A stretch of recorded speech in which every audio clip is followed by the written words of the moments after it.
REM, and this is my vlog for level 7 of the Four Nations Readathon. If you don't know, this is a readathon that happens in July and January every year, and you become the avatar by completing 10 levels of reading in every nation. As you go up higher, the prompts get harder, and there are more prompts. So for level 7, one of the prompts is to read a book that takes place in a big city. And yesterday, which was January 7th, I tried to read That Selfsame Metal by Brittany and Williams for it, and I DNF'd it almost immediately. First of all, I almost DNF'd it on the first page because it opened being very romance heavy, and I didn't know it was going to be very romance heavy, and I just don't like romance heavy books in general, but I decided to give it a try. But then, I think it was page 7, it told me what to think, and yeah, I went out of there like that. Not for me. So I have chosen another book for that prompt, but I decided to start another prompt, which is read a book with buildings on the cover. And I decided to read Elusive by Emily Lloyd Jones. Now, I've read 2 books by Emily Lloyd Jones before, but one was Secondary World Fantasy, and one was Magical Realism. The Secondary World Fantasy was adult, and the Magical Realism was middle grade. This is a sci-fi superhero kind of YA. Basically, we're following this girl who lives in a world where people got superpowers from a vaccine, and it became you have to work for the government. If you don't work for the government, you have a superpower, you're a criminal. So she has a superpower, and she decides to just totally go into the criminal thing because she doesn't want to work for the government and become a bank robber and stuff. So I'm only 22 pages in. So far, it's okay. I believe this is written before Corona, and this is definitely I would found the setup a little unrealistic before Corona too, but I found that there are some things that after Corona, I'm no, people wouldn't act like that. We've discovered how people would act, and they would not act like that. And yeah, and it's just pushing. It's just the setup is a little too unrealistic for me. I'm not buying it, and that's unfortunate because that means I'm not totally buying into the story. And I'm really scared I'm going to DNF this one too. If I DNF it, it's fine, right? But it's January 8th, and I've already DNF'd 3 books this month, 2 of them yesterday. So I would love not to DNF it. In general, I would love not to DNF a book, right? Because that means that I'm not liking it. But I would really like not to DNF this one. Hello, it is January 11th, and my hair does not look crazy at all. What are you talking about? But let's have 2 updates. So we'll start with actually the worst update, I think, which is that one of the prompts for this, did I see that the idea of level 7 is to become an architect? So one of the prompts for this was to read a book that was inspired by true events. This is not really a thing I read, so I just looked up picture books. I found one that was in my library and seemed that I would like, and I read Inky's Amazing Escape, How a Very Smart Octopus Found His Way Home, written by Cy Montgomery and illustrated by Amy Schindler Stafford. And I think you could already tell by my tone, I ended up being very bored by this. This is a book based on the events of there was an octopus.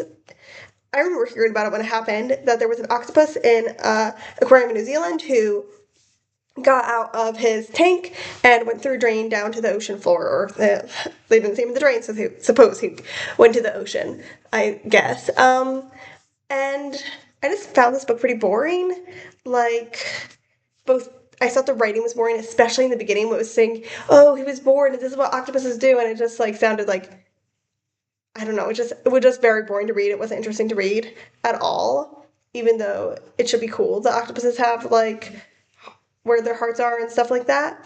And I just also found the illustrations were they did not, I found both the text and illustrations did not match the actual excitement of how the story could have been told. It could have been told so much better, and neither the illustrations or the text really matched it. So no, I wouldn't recommend it. But let's move on to Elusive. If you remember, Elusive was my book for a book that has the buildings on the cover. And last time I updated you, I was 22 pages in. I then read to 64 pages, and I think that was on Thursday, and now today I read to page 212. I was through Business did not come. But I almost didn't mind because I'm actually really enjoying this book. Of course I minded. Of course I minded. However, this book I am finding that I'm like, now that I've gotten more into it, I am enjoying it more. It was hard for me to get into it because of my issues with suspension of disbelief. And honestly, when I actually think about if I put any thought into this premise, I still have problems with suspension of disbelief. However, I am having a really fun time with the story. The characters are nothing special, but they are fun to see interact. This is actually like the kind of story that I once tried to write, and I had a lot of fun writing it. It's exactly the kind of story I like. Criminal superheroes. It takes place partially in Baltimore, um, a lot in the DC area, and that's definitely the kind of stuff I like. And there is some stuff going on with the fact that some of these people with superheroes are working for the government, and our characters are obviously criminals who are thieves and stuff. It also made me think like there was this one character who has the ability to mind control, and he's one of the ones who works for the government. And obviously, when he uses powers, it's really creepy, disturbing, really, really disturbing. But it does make you think that if this book had been written from his perspective, like how different his this when he used his powers would have been seen. So, yeah. And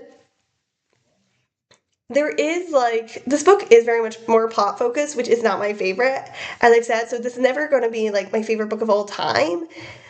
Um, and the plot is kind of in that iffy space for me, where it's like, okay, you're not.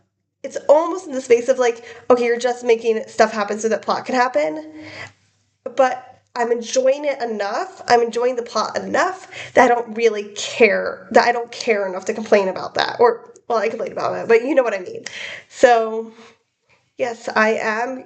And the fun thing is that I can see like little hints in like we're looking at the characters' backstories of like this might fit into the plot. This will fit into the plot. This will fit into the plot at some point, and that's really fun for me to see like try and like notice that and like oh my gosh, how will that fit into the plot? You know. So yes, I'm enjoying the characters quite a bit actually. Oh, it is January 12th, and I am up to page 351 of Elusive. Yeah, guess whose bus broke down? Oh, I'm sitting in the heater. This is not the most pleasant thing in the world. But yeah, I am both enjoying it or not. It's basically the same thing that I've said before, that I'm struggling with my suspension of disbelief. Like, when there are things that come up more into the suspension of disbelief, I start struggling with it again. And then we move into like more of the plot and like we're less focused on the things, so I'm having a really fun time again. Um, I'm also a bit nervous about this new character who's shown up. It really seems like he's going to have a stupid, stupid romance with our main character. And so far, this book has been so, so blessedly free of stupid romance or any romance at all, and that was so amazing. So yeah, I'm not enjoying him. Also, he's really not all that different from her best friend, and it just makes you realize how much um, her best friend did not have a personality. Like I already knew that. I was when I was talking about the characters, I was talking about uh, her handler, let's call him, and his probably past lover. Um, but yeah. One thing this book has been doing very well for the whole time is like keeping all of the stuff together and making them fit. Like there are a lot of different plot points going on here, but they've all been coming together in for like reasonable ways. And now I'm really nearly almost at this end. This book is 408 pages. I'm at 351. And so yeah, now everything is about to really come together. I assume, at least, but this is a series. This is the first in a series. Hey, it is January 13th, and this is going to be a bit of a longer update, actually. So, One, I finished Elusive, and I ended up really enjoying it. Like I said, it's not going to be my favorite book of all time, but I definitely am enjoying it. I did enjoy it a lot, and I hope I'm going to continue the rest of the series and enjoy that too, God willing. Um,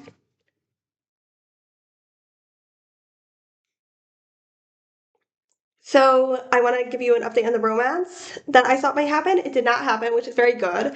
I still don't like what the author did there because whether it was there for romance, which may happen in future, well, not in future books. There's only one book in a novelette or even in a short story. It said 45 pages.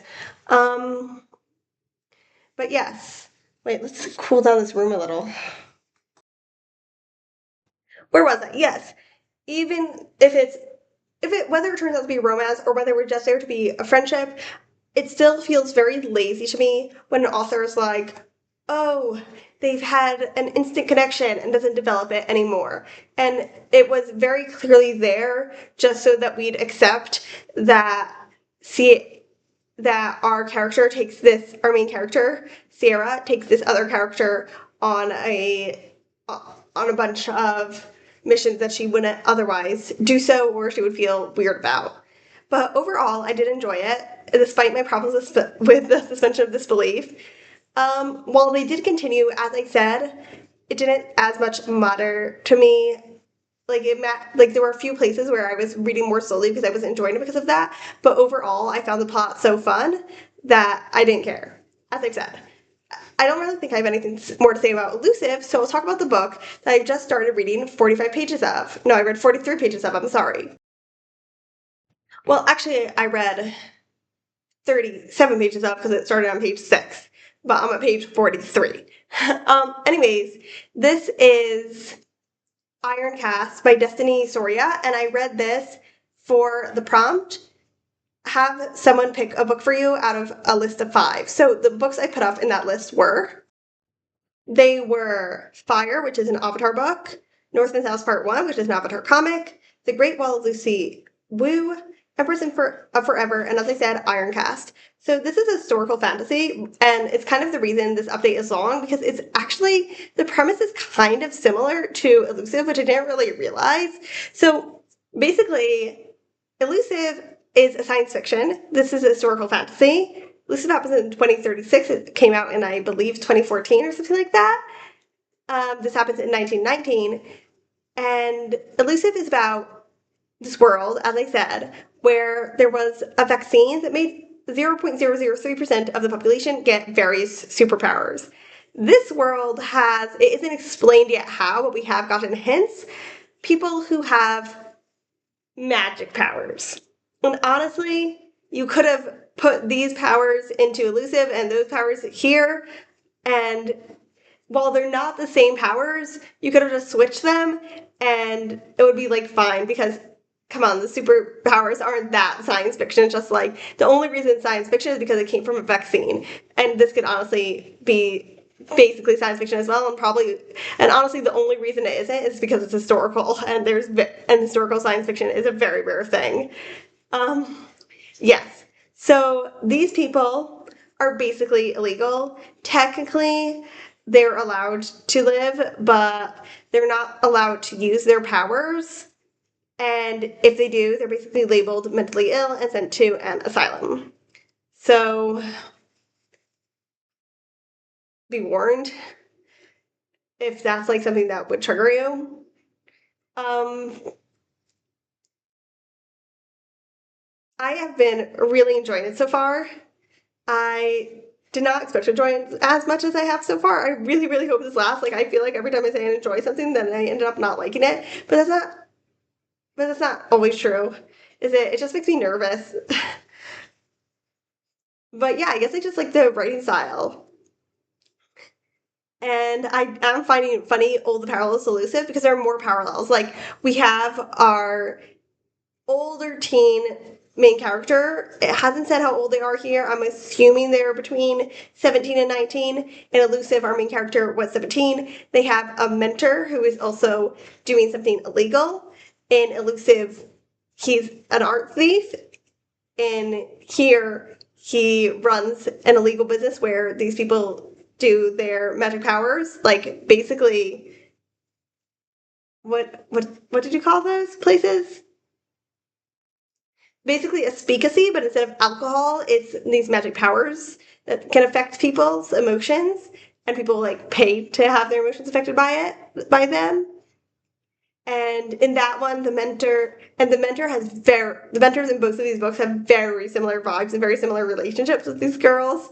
And what is funny in that one, the mentor in both of them, the mentor dresses differently than the book says we should expect. Like in that one, they kept on saying how even though the mentor was an elusive, it kept on saying even though how the mentor was a thief.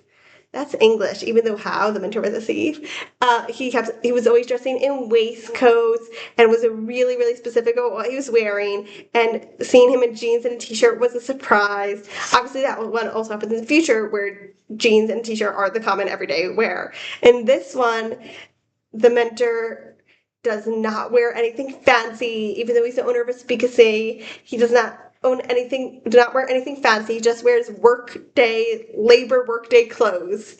So yeah, the parallels are really getting there, and it's kind of funny how many parallels there are. I do think our two main characters here, I'm pretty sure that either they're girlfriends or they're going to become girlfriends, but I don't know.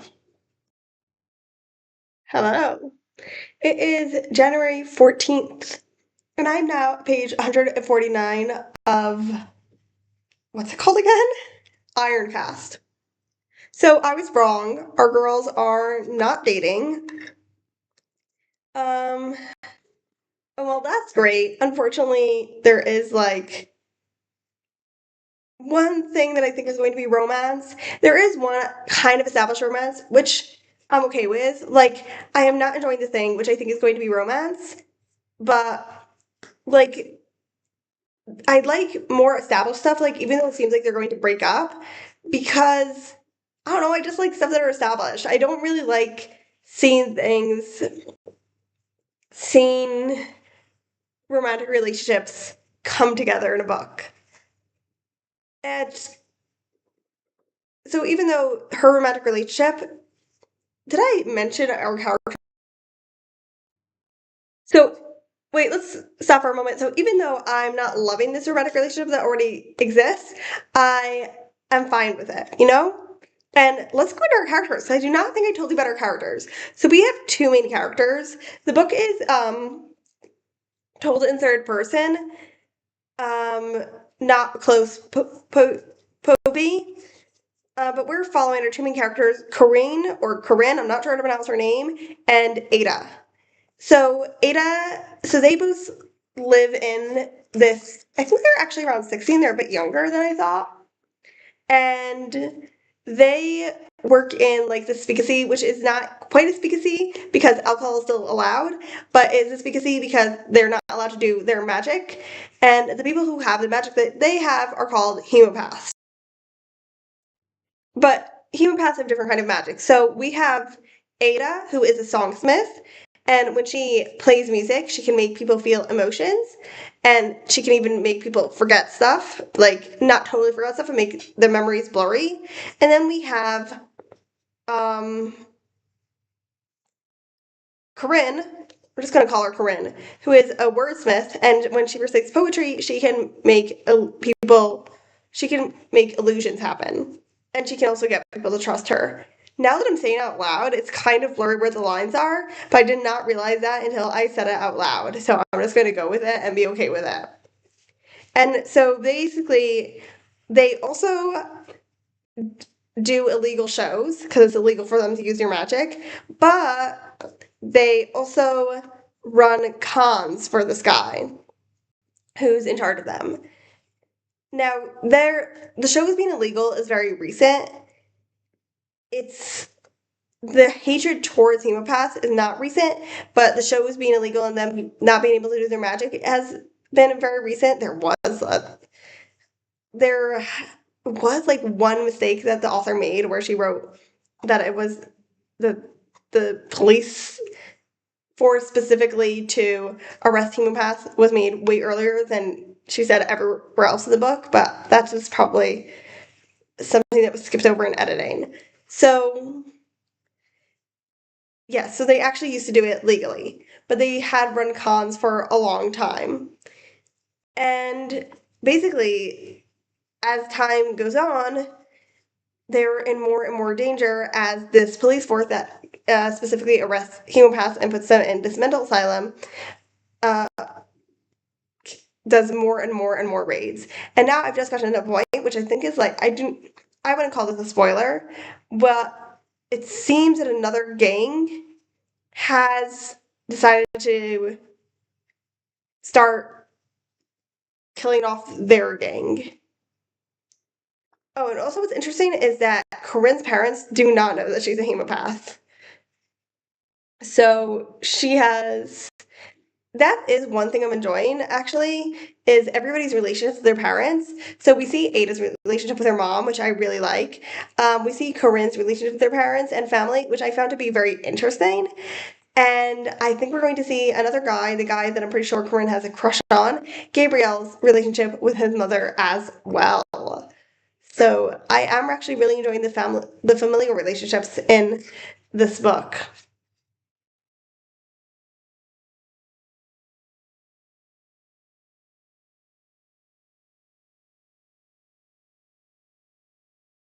Hello, it is January 20th, and yesterday I started the penultimate book for Level 7, which is the rumor game for a book that takes place in a big city. This is a historical fiction set during World War II in Boston.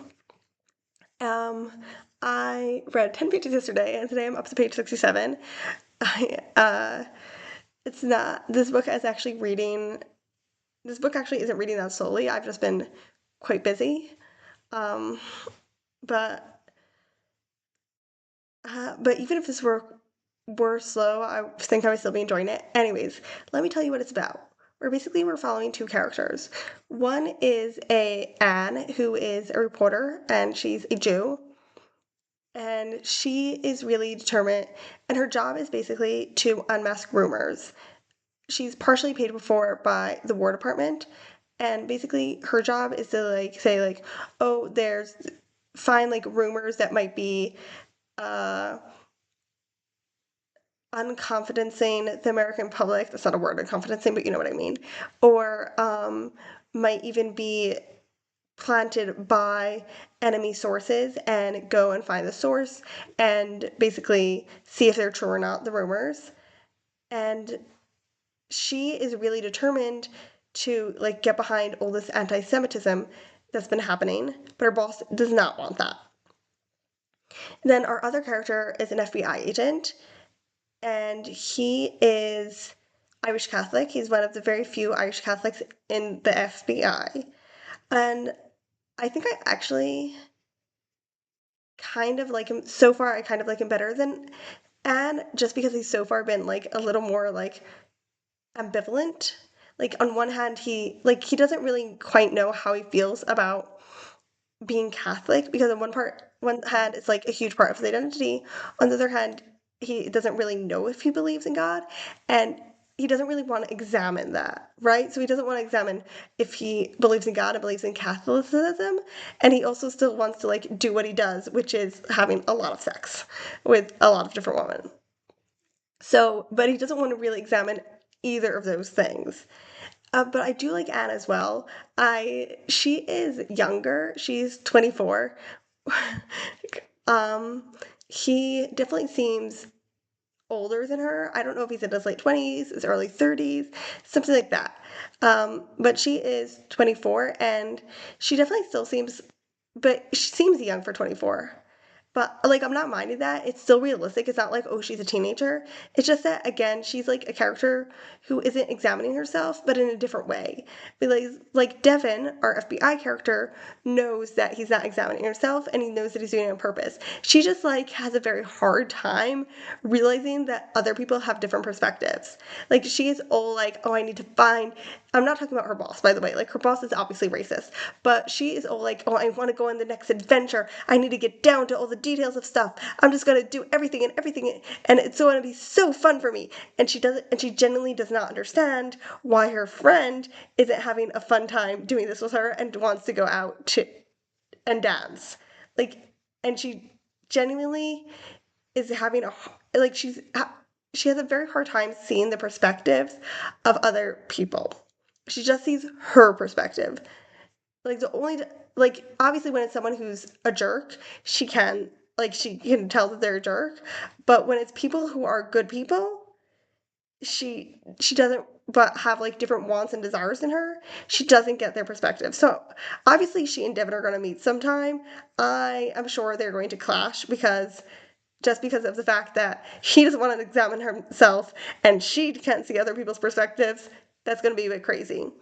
Um, so, but yeah, so far I have been enjoying both parts. We are definitely building up the mystery of what is going to happen, but like I'm only 67 pages in, so there's not been a lot so far, but I do feel like the building up and like I'm looking at all like the little bits and pieces of like, ooh, is this a red herring or is this going to actually lead us somewhere? So that's very fun. So yeah, that's my update for now.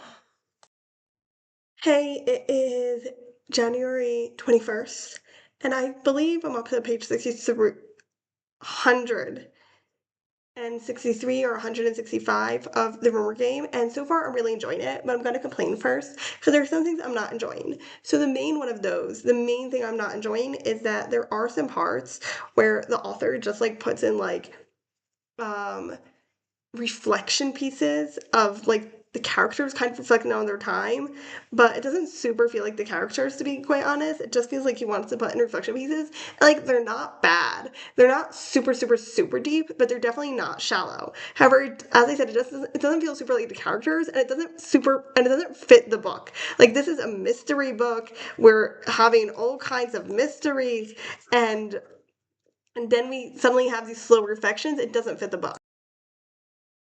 Then there are two more things I don't like, but kind of iffy on if I don't like them actually, because we did, like I said, we're following the points of view of Anne and Devin, and then we did get another point of view from a character who is connected to this mystery, and I didn't like it so far because I don't want her point of view. I want Anne and Devin's points of view. However, I do have a history of a book adding a point of view like this, especially mystery books or books with very intricate plots. Like this one definitely has a very intricate plot. It's building up to a very intricate plot. And being annoyed at the beginning when they first are there, and then when I reach the end of the book, or often even before that, and I realize what that point of view is there for, I actually really appreciate that the author put it in. So there is a good chance that I will change my mind and actually appreciate that the author put this in. Like obviously if it has a real role and that role was needed. So, but I do believe that this author can pull it off. And the other thing I don't like is that there does seem to be a bit of a romance developing between Devin and Anne. Now, I'm a bit iffy on this one because, listen, I knew from the beginning that they, like I said, their personalities would they might clash or they might really go together. And I do enjoy the fact that they really, and so far they've been really going together. I do enjoy that fact. However, I don't like how the romance was set up, where Anne's like, oh my gosh, I'm suddenly attracted to a guy for the first time in like ages. I forgot what it was like to be attracted to a guy, and like feels kind of insta loving. Um, so, but I feel like because of the personalities of the characters, as long as it doesn't go the insta love route, I'll like it. But you know what I would be most satisfied with if they like start dating and then they realize, oh, they're not really made for each other and they just part ways as friends and they stay friends. That would be my favorite outcome. I really hope that that's the outcome that happens. The next chapter, the one I'm about to read, is they're going to go on their first date and Anne is going to tell him, like I'm I'm pretty sure that Anna's going to tell him about some things that she has discovered, and that's what's going to really connect each of their plots. Because basically, we know, obviously, they don't know that they each have part of what is going on, and that each of their parts connect. Now, we don't know totally. We don't know how these connect, but obviously, because we're reading a book, it's obvious to us that they have to connect somehow. Like, if it were real life, it wouldn't be totally obvious to us that they have to connect, but we're reading a book, right? Excuse me. I suddenly got extremely thirsty. That's crazy. So yes.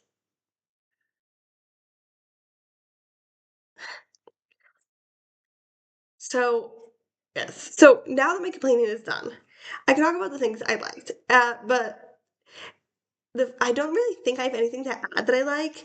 I'm really enjoying Anne's character. Last time I said it was Devin's character. Now we're focused a bit more on Anne. So I guess I just enjoy the character we're focusing on. I enjoy the writing for both of them.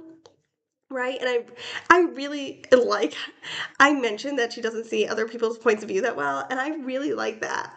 Like, it's a very unusual trait for a character, and it's very fun, especially because she is so she's like such an adrenaline junkie and she doesn't even realize it. She thinks that just because she doesn't see other people's points of view, she just assumes that everyone is this way and like they're not. And her friend doesn't want to go with her to break into a Nazi warehouse. And she gets very nervous about it and finally is like, fine, I'll be the getaway driver, right? And she's like, oh, she's such a timid person. No, Anne, that's the normal. That's the normal thing to take. Okay? We're also seeing Devin and Anne each interact with their community, and we're also seeing Devin interact with the Jewish community, and I am very much enjoying seeing like all these different interactions. Especially, we're not going to get to see any Irish interaction with Anne, I think, simply because the Irish at this time were mostly extremely anti-Semitic. So it would not be an interaction that would be interesting. It would just be horrible. But it is very interesting to see like the difference between Anne's interactions, even though they're both coming in as investigators. Because Anne's a Jew, she's obviously accepted more than Devin. So so it's interesting, like even though they're both getting no's and they're both like getting the cold shoulder, there is still a difference in how they're treated and accepted. I think there's also to do with the fact that Devin is from the FBI, which is very official, and Anne's a reporter, and that is also a big difference. We're also going to have the mafia mixed into this somehow, which is fun. It's very funny though that because of the time that this takes place in, so the author isn't using like a ton, but he's like adding.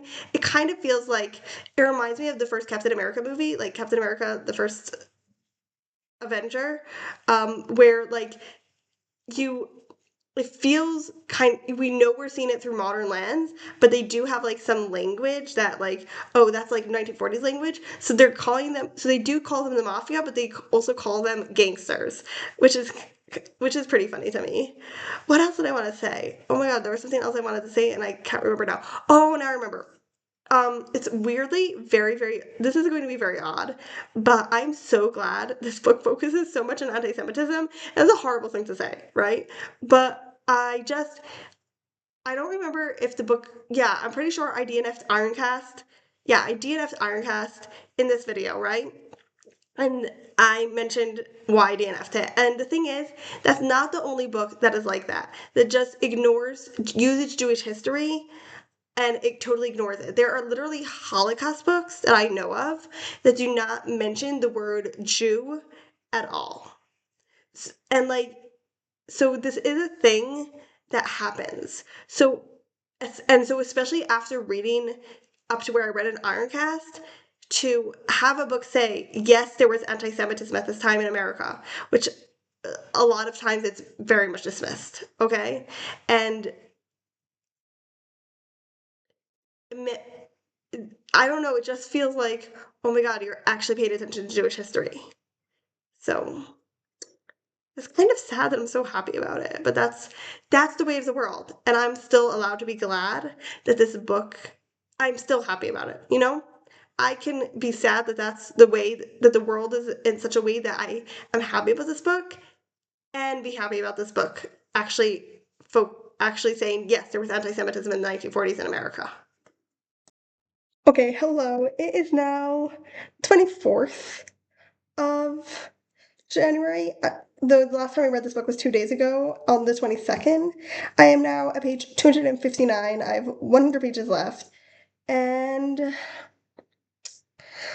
the thing that I've been mainly thinking about is that Devin, our guy character, is an asshole. He is very much an asshole.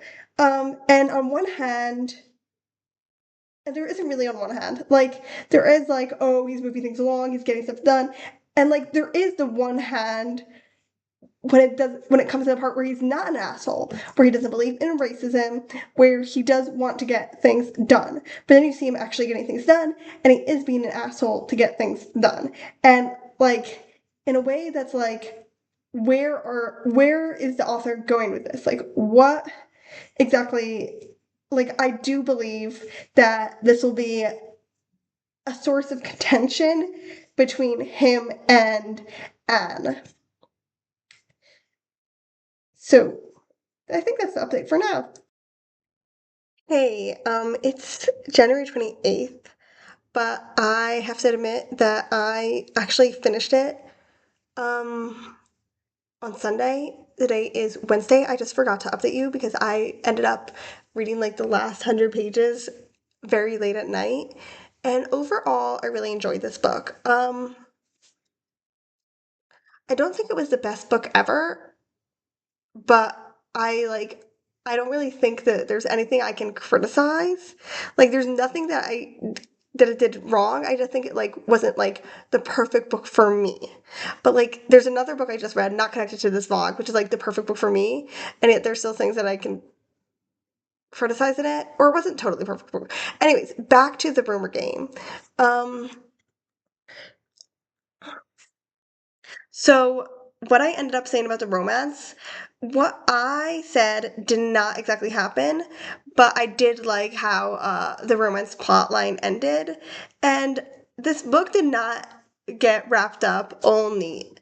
Like, all the problems weren't solved. And I like that. I like that all the problems weren't solved because it wouldn't be realistic for all the problems to be solved. And this book was based on like, is historical fiction that is based on very real life events. Our reporter was actually based on a real life reporter.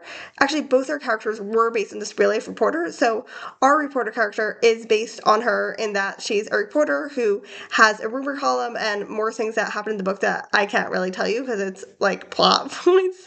But basically, a rumor column that's out to be against all these to be against rumors, specifically in the context of World War II, and also fighting against anti-Semitism. At the same time, she's also our FBI character, was taken from her in that she was actually not Jewish, she was Irish Catholic. I suppose for the mystery in here, I feel like that's probably the weak point of the book. It kind of, the ending of the mystery was just kind of like, okay. Like, I feel like if I read it for the mystery, I wouldn't have been very satisfied. But I'm not such a huge mystery fan that when I'm reading a book like this, I'm reading for the mystery. I was really definitely reading it for the historical fiction and for for the place and time of history and for the talk of anti-Semitism. And yeah, so I do feel like the mystery was the weak point. Like, on one hand, like I said, everything did come together. But for some reason, it didn't feel very super satisfying for me. Maybe, you know what? Maybe it was that we waited too long to get to the ending of the mystery. Like, I really, like, I feel like there was a point where it was like, oh, we have all the clues, we need to figure it out now. And it went on just a little bit longer. And that's why the mystery was weak. But overall, very good book. Okay, and so I've one book left for this level, and I will finish level 7. Hello! It is the 31st of October. 31st of October, it's the 31st of January, excuse me. And I have just finished my last book for level 7, which means it is my last book for all of this because it's the end of January and the readathon is in January. So far,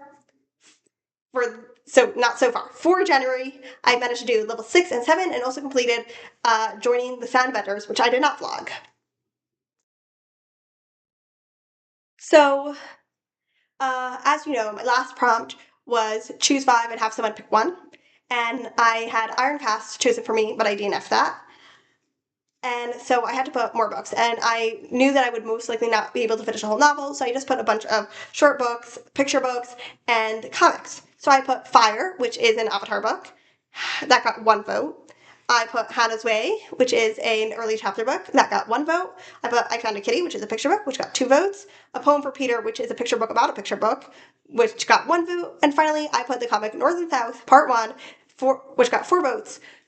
North and South Part 1 is an Avatar comic by Jean Lewin Young and illustrated by the art duo Gory Hiru. So the Avatar comics follow the end of the show, and they're a trilogy. So the first trilogy happens like at the very end of the show, and we go on. I think this is like the 5th trilogy. Yeah. So to be quite honest, the trilogies have been mid so far. I really do like Gory Hiru's art. I probably would have DNF'd it if I did not like their art so much, but the writing and the plots and how they developed have honestly been mid in my opinion. So this follows Katara and Sokka as they go back for the first time to the Southern Water Tribe, and when they get there, they discover that a lot has changed. So a lot of these books, well, all of these comics really are honestly about extremism and how extremism is bad, and also like how people can still find things that make sense in extremism, like how people can get pulled into extremism because they're like, oh yeah, that makes sense, like that person's right in that aspect. I am nervous about this one because the previous comic series, not the last one, the one before that, I hated the ending because I found it to be very dismissive of the after effects of genocide on culture. And I'm kind of feeling like this one, from what I've read so far, might also be like that. On the other hand, did I mention I love the art? The art is so alive. Definitely just feels like a continuation of the show. Not in that the art style is exactly the same, because it's not, but just like it feels animated. Like I watched Katara and Sokka, and it's like, oh yeah, this I can see them moving. Like obviously it's just comic panels, but like you feel like you can see them moving. Like you really see the movements, and I love it so much. And also I just love the blue and whiteness of the Southern Water Tribe. But that is it. That is it for this vlog.